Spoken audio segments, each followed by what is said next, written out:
everybody, it's Mandy from Chapel Forge. I have Jamey and Zuzu with me today helping, which is not really that unusual. And Zuzu has her bottle because it's a hot day. So we just came in from doing animal chores, taking care of fruit trees. It is buds. All of those kinds of things, and we're gonna make Play-Doh. It's pretty hot out.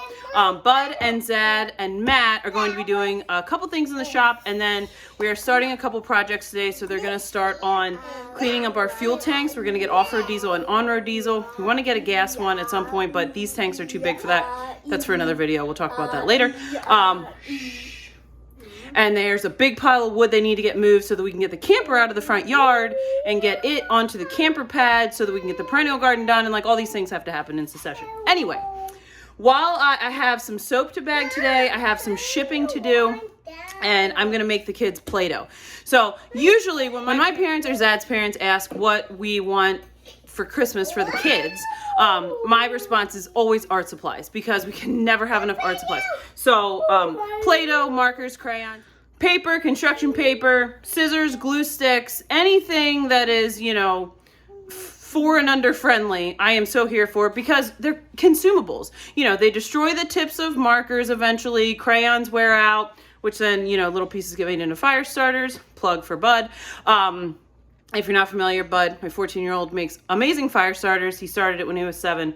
So nothing ever goes to waste here. Anyway, they love gluing construction paper together. They love making, would you chill? They love playing with Play-Doh. Play-Doh is always the first thing they go for, and it's always the thing that has gone first. Paint, we can usually stretch for a while, things like that. But homemade Play-Doh is so super quick. It really doesn't require many ingredients. So we need oil, which I usually keep like crap oil on hand for Play-Doh because we don't really consume vegetable oil.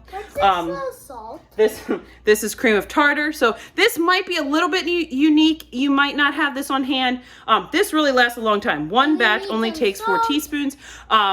I probably should get this like in the big container, like at the restaurant store. I bought a ton of these years ago. This expired in 2016. I assure you it doesn't matter for Play-Doh.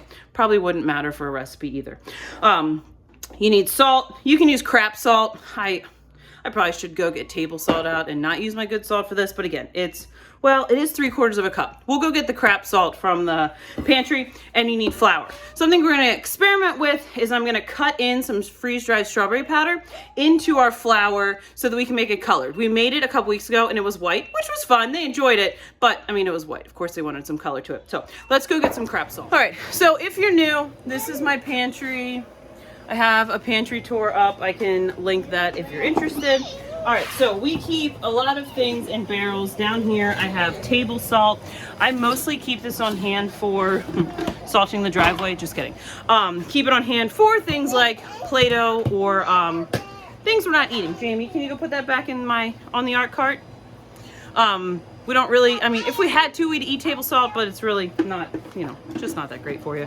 So we are gonna fill this ice cream bucket with table salt because I have a feeling I'm gonna be making a lot of Play-Doh here in the near future. So we're just gonna fill this up from our bucket.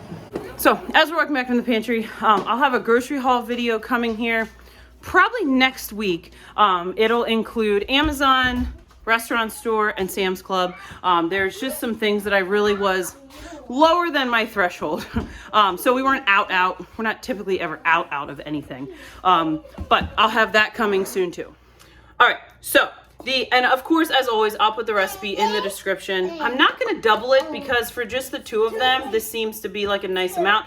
They kind of trash, like usually Play-Doh lasts about a day because till it like accumulates all whatever little bits are on the table, on the floor, outside, wherever they take it, it's not worth like giving them 7 pounds of Play-Doh or whatever. Like when my parents buy the little cups for them at Christmas or their birthdays, you know, I try to give them like 1 cup at a time because otherwise it would just all be completely trashed. So I would use like, you know, vegetable oil, canola oil, corn oil, I don't know, whatever, any junk. I wouldn't use your good oil. Don't use olive oil. That stuff's way too expensive. Avocado is way too expensive. Don't use it for this.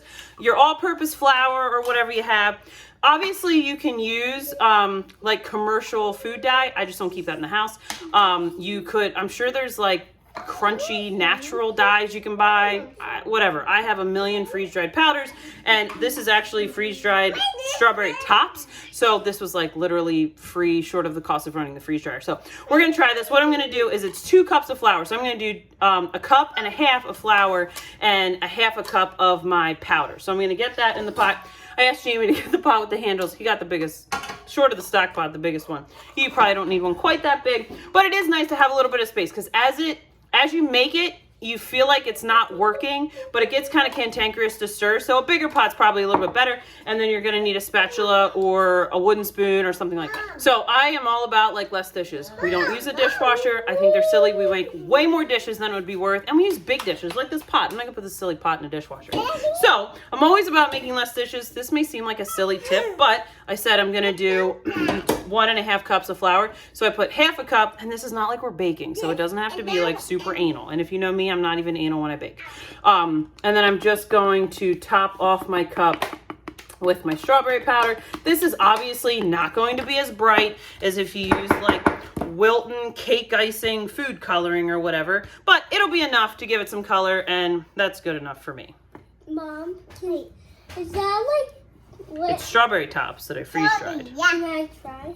Like, you want to taste it? Yeah. Sure. Nice. Mom. All right, so we have 3/4 of a cup of salt in the same one that we measured our flour and our strawberry powder, because again, we don't need extra dishes. No one has time for that.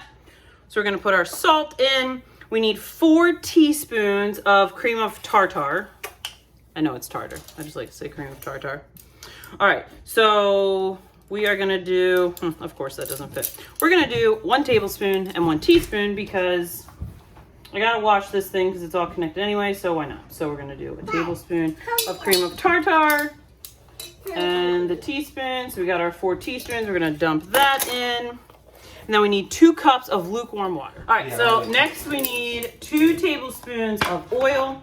Jamey already kind of pre-mixed this for me because he's such a good helper like that. So you're gonna put that in, and then you're gonna put your burner on like a low medium. If you have an electric stove, maybe like on the higher side of medium. My stove gets super hot, so we're not gonna go much higher than that. All right, while I put all of our ingredients away, Jamey is stirring vigorously. Obviously, you wanna make sure that you don't burn it. Mom, look at it. Good job, buddy. Keep stirring. Get all the bits off the edges. See those clumps on the edges? Last time we made Play-Doh and Mom didn't put colors in it, but now we put color in it, like strawberry. All right, so you'll see that it's kind of starting to get like a little harder to stir. It's a good thing. Just trust the process. Keep stirring. All right, so this is pretty much what you're going for. I turned the burner off. I'm just going to take this off, put it on like a plate, or you put it in a bowl or whatever. You basically just want it to cool because obviously it's super hot. All right, so this is what our plate looks like. I know it looks brown on camera, but I promise it's like a pretty pink color. And it has strawberry scent. How exciting.